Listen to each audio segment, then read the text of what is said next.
Rising knife crime could be linked to cuts in youth services, according to a parliamentary report. It found that the average London council has reduced spending on things like youth clubs by around 33%. The largest cut was in Westminster, though the local council there says knife crime for under 18s has come down. Caroline Davis has the story. Police tape, forensic officers, another teenager killed on London streets this weekend.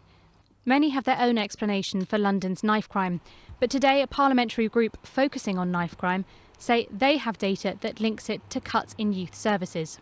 So this time you're just going to put your mic up, it's just for you this one. The Avenues Youth Project in Westminster. The borough saw 91% of its youth services cut in 3 years. There have certainly been closures of youth clubs, and many others are reduced to nothing but a shell. We're thankfully operating at probably 40% of our capacity, but we've got several nights of the week where we're currently closed, where we could be open, and on those days where we are open, we're having to limit the amount of activities that young people can do. Westminster has seen some of the biggest cuts in the country, but funding is down on average across London.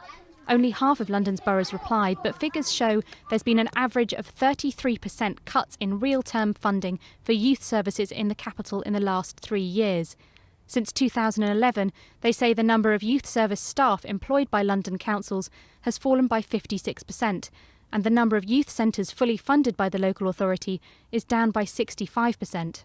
Now, what this analysis isn't saying is that if one borough sees cuts to its youth services, that it will see a dramatic rise in knife crime. However, what the group is saying is that they see a general trend where this is a problem.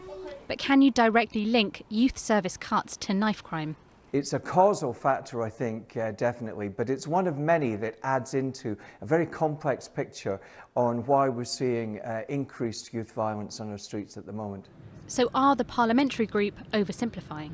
Well, we know we need more police on the streets. We know we need more funding for mental health services. We know there's a range of interventions that we need to see. But where you cut youth services, you also see a large increase in knife crime. And we have to look at that seriously, answer what young people are telling us, what the police are telling us, what surgeons are telling us, and put some of those youth services back across the streets in London. Westminster Council say they had to make difficult decisions, as many councils did, after the government cut their budget. And the number of violent offences by under 18s is down in Westminster in the last 3 years. The Home Office say they're putting more than £200 million into community projects. But groups like this one are still struggling. They say if they did have more money, they could make more of a difference. Caroline Davis, BBC London News.